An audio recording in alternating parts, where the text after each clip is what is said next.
Hey there, welcome back to another video. This time it is of the 1985 horror anthology, Cat's Eye.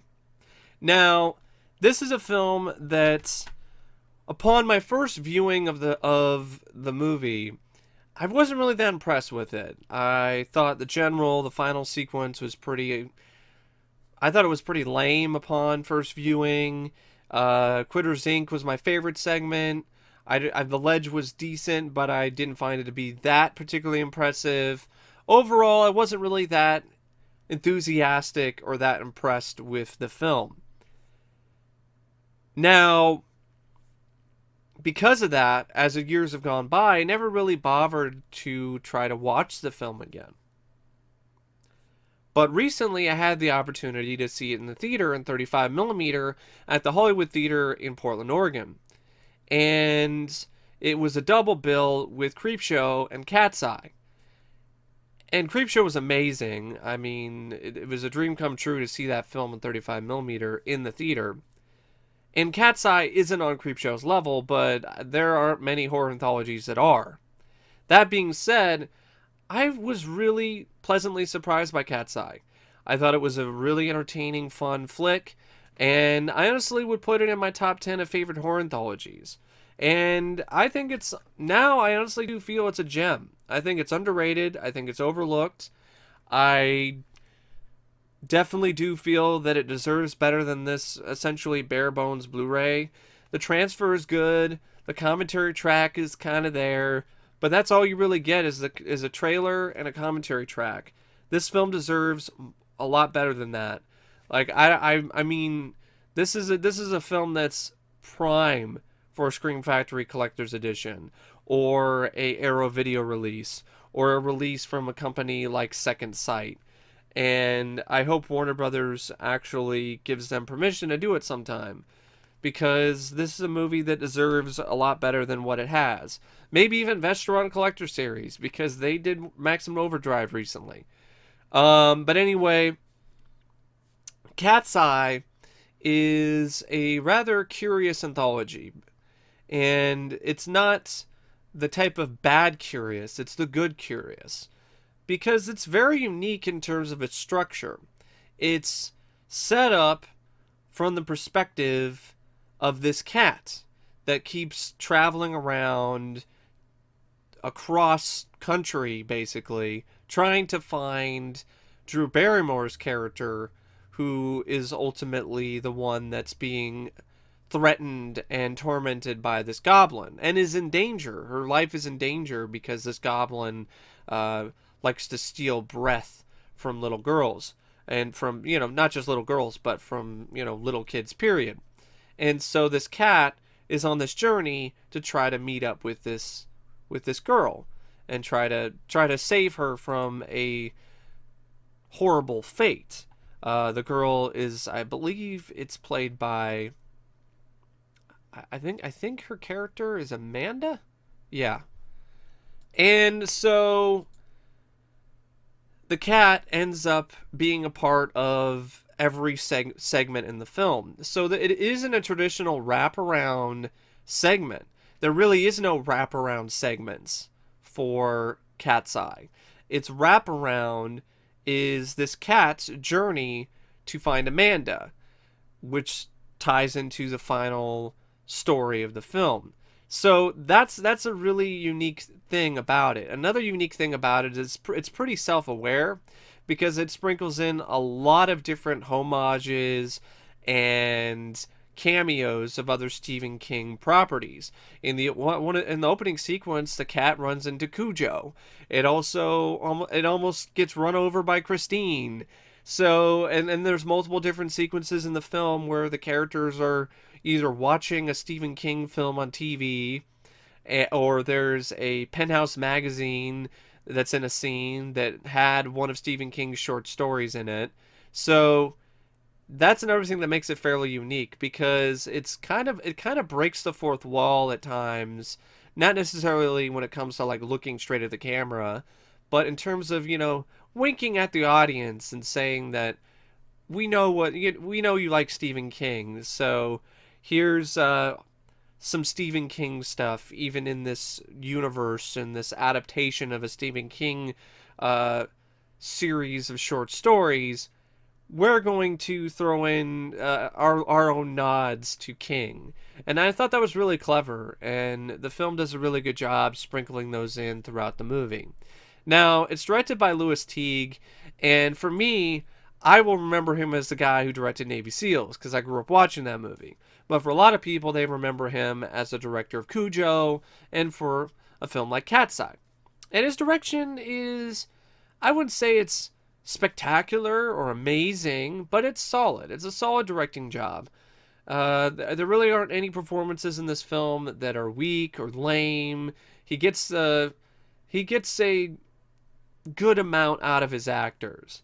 He also does quite a few solid shots throughout the movie in terms of the angles and how he's working with different visual effects.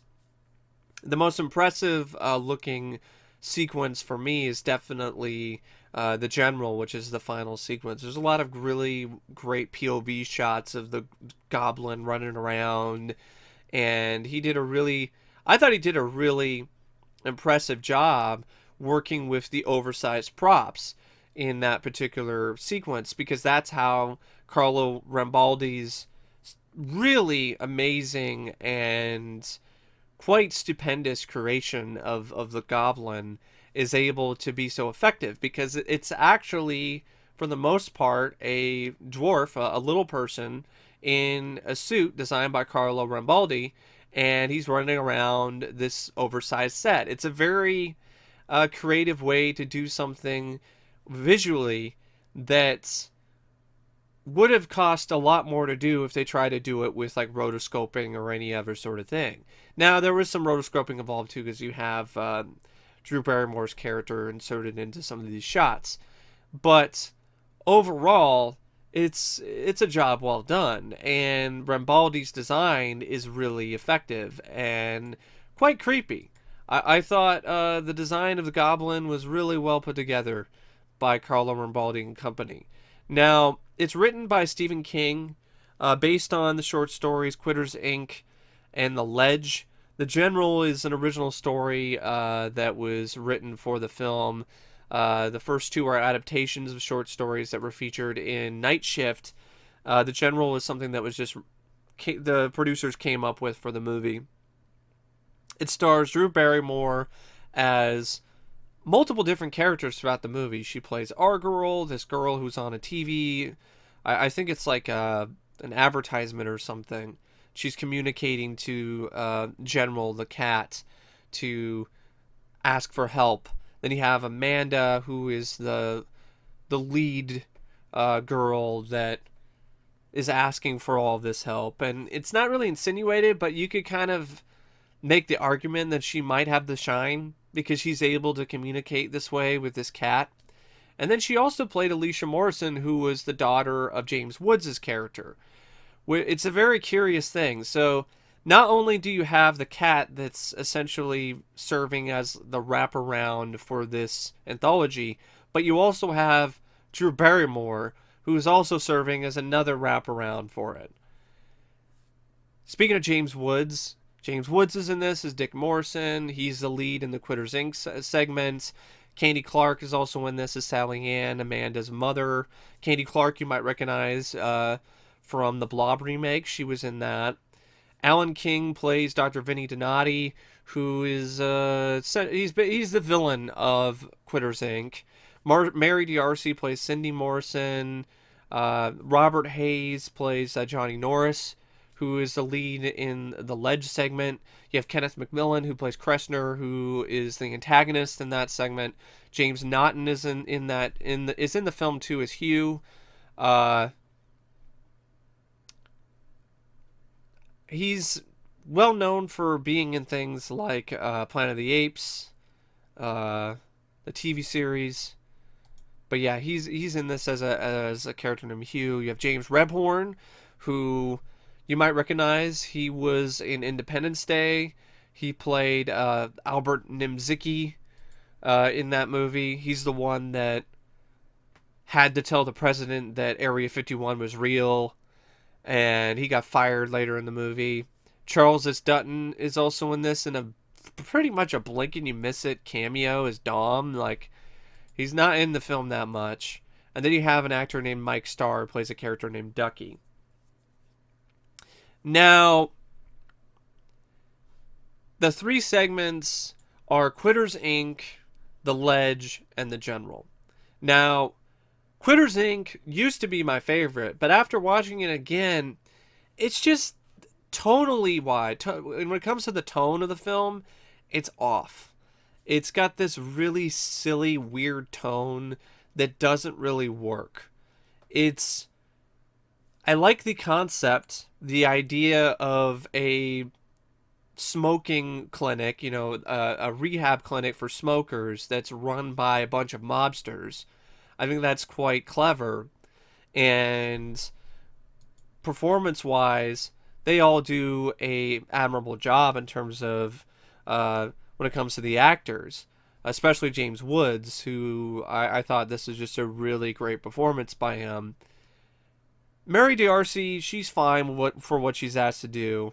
Alan King also is great as Vinny Donati, who's the main heavy in this particular segment. But I mean, some of the sequences with him just don't really work.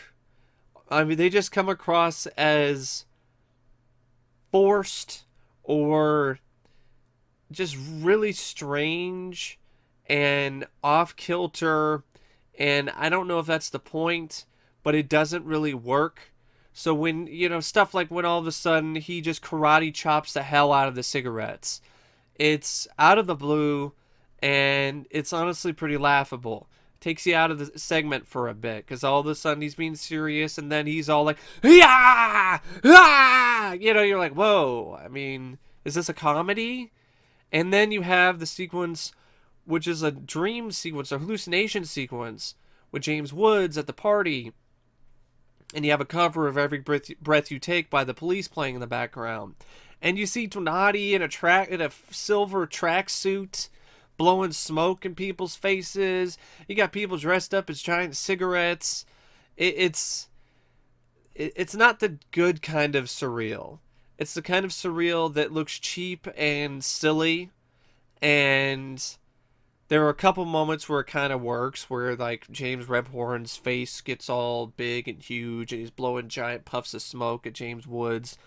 But there's other moments like people dressed up as packs of cigarettes, and Donati showing up sliding down the stairs, snapping his fingers, and wearing a silver tracksuit, going, every breath you take, every move you make. It just doesn't really work, especially when it comes to the tone of the rest of the movie and the rest of the segments. I mean, the segment after this, The Ledge, is quite serious. There really isn't that many moments of goofy, silly stuff in it. And the ending of Quitters Inc. is basically saying that the wife of another guy who went into the Quitters Inc. lost a fucking finger, and it's just like, it's just one of those things like this. The tone just does not work. It clashes with the majority of the segment. That being said, there's some memorable sequences. The shots of Cindy Morrison, Mary D'Arcy. She's in that room with electricity when you have 99 Tears playing in the background. The multiple moments where you find out that Donati has people that are like hiding in James Woods' house or on the freeway when they or on the bridge when they see him trying to sneak a smoke. That stuff's really efficient and well done and quite memorable. And I like James Woods, but the segment as a whole is a mixed bag for me. It's not bad though. It's just a mixed bag. The second segment, The Ledge, though, is a really tense, thrilling segment with some Impressive effects for the low budget. The film only cost $7 million, so they didn't really shoot a lot of this stuff on an actual ledge on the side of a building because this is extremely dangerous. So a lot of it is done with rotoscoping and green screens and blue screens and stuff like that. And what I really liked about this segment, it was simple but incredibly effective. The story is something that you really got into. Kressner was a real son of a bitch, and McMillan did a phenomenal job playing this just insufferable bastard. Robert Hayes was a great everyman. You really felt for him, and you wanted him to beat the odds and win the bet. So it's a really straightforward premise of Robert Hayes is in a pickle, and his character, Johnny, is tasked with a near impossible task of getting around this ledge of this building. And if he does that, this the guy who's put him in this situation will give him some money and let him see his girlfriend again. And of course, as usual, that doesn't really work out too well. I thought the way the film revealed that was quite impressive. I thought it was definitely noteworthy and took me by surprise the first time I saw the film, and took me by surprise again when I saw it for the first time in years. And the film definitely does have a ending that is quite satisfying. So the ledge is one of my favorite segments of the film, for sure. But my favorite actually was the general. I thought it was a really entertaining, fun, fast-paced, enjoyable segment. Drew Barrymore was cute as a button as Amanda, and I really liked the creation of that Carlo Rambaldi and company came up with for the Goblin. I thought it was a really impressive design, some really great animatronics and makeup effects, and I just like the overall idea of this goblin that comes out of the wall and then steals children's breath. And it ties in with a popular old wives' tale that people were talking about how cats would steal people's breath. It's not really cats that are doing it. It's this troll that runs around with a knife, a little knife, and jumps up on the chests of children and tries to suck the breath out of them. And I like that it's a cat that is the one that is fending and fighting for these children. It's a really clever idea to take this old wives' tale and twist it and make it so it's this troll, this goblin who's running around, and he's the one that's stealing children's breath, and the cat is the one that's trying to save the kids and protect them. And the ending of the film, it actually does try to. It's a really fun, actually really cute ending, because it almost looks like the cat's gonna steal her breath, but then the cat just ends up licking Amanda and is just being a good boy. So that was a nice way to play with conventions, so to speak. The general is a tour de force of special effects, so that's really the main get out of that particular segment. It's a clever idea, and it's also really fun to watch the different ways that Rambaldi and the effects crew come up with the action sequences with the troll and the cat and so on and so forth. And the stuff with the record player at the end is actually pretty fun. Initially, when I first saw the film, I thought it was just kind of dumb. The record's playing back and forth, and you got a Chipmunks version of Every Breath You Take. But it actually works, and it ties in with the overall tone of the segment. And for the most part, the tone of the film, it does have a little bit of a lighter tone to it, although there are moments where it is a little bit more serious and a little bit more intense, especially in the ledge. But even in something like Critters Inc., there is still some light stuff in it. You can tell the PG-13 rating hampered some of the dialogue because you have Donati calling his henchman a hemorrhoid, and you have the henchman after he gets thrown away by James Woods saying like, "Oh, fiddlesticks," and it just that kind of took me out of the film a little bit because that didn't seem like a natural reaction or saying from any of these characters in that particular moment. And there are a few other sequences like that throughout the movie. But overall, though, it is a fairly fast paced, entertaining horror anthology. I know I've said entertaining multiple times, but that's honestly the best way to put it. It's a really entertaining, fun horror anthology. It's got room for improvement. The Quitters Inc. Segment really could have used a better tone, a more consistent tone that fit the overall idea of Quitters Inc. better than what was put on film, and an R rating would have benefited the film in terms of maybe adding a little bit more horror and a little bit more of an edge and I mean sharpening the film's edge. So it would have sharpened the film's edge and maybe added even more gore or stuff like that. But even that, I mean, this particular film and these segments, they didn't really need to be that gory. So I don't really feel gore or blood really would have added that much to any of these segments because it's not really what the point of them is. But just an R rating would have helped in terms of the tone and in terms of just sharpening its edge a little bit, and would have kind of, it definitely would have enhanced a couple segments in the overall movie. But I was quite pleased with the overall film as a whole, despite some of these things that I felt it could have done a little bit better.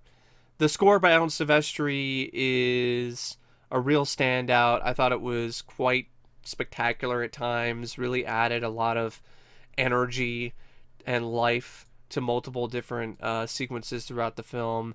It's quite memorable too. It fit the cat really well. It was almost like it was he watched the sequences with the cat and then found a way to create a score that really matched the cat's personality and the way that the cat moved throughout the movie, and I thought that was quite a nice touch.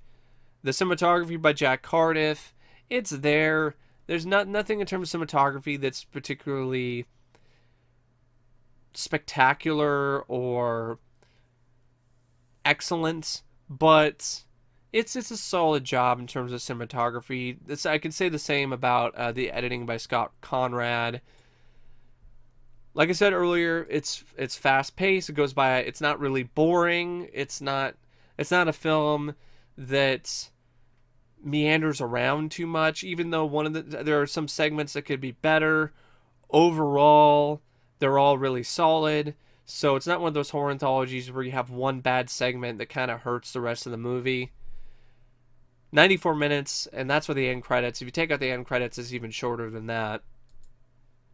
94 minutes is a good running time for this film, and it didn't need to be any longer. In fact, I disagree with the director who feels that the sequence that was supposed to come before the beginning of the movie, which explains more of the relationship or the connection between the cat and Amanda, he feels that was a mistake, that it was cut out.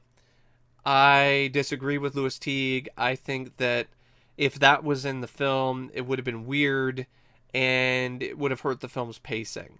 So I'm totally fine with that not being in the movie. And other than those things, and other than that, and other than the things that I've already mentioned about the film in this video already, I don't have much else to say about the movie. Except if you haven't checked it out yet, I definitely recommend giving a look, especially if you're a fan of Stephen King and of horror anthologies. And I guess if I were to rate it out of 5 stars, I give the film 4 out of 5. It's a really solid horror anthology. I wouldn't say it's great, but it's close. It's close. It's because the only thing that really holds it back to me is the tone in the first segment.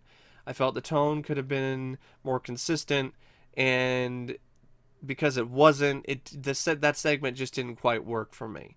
But other than that, it's a really solid horror anthology and one of the best of its particular genre.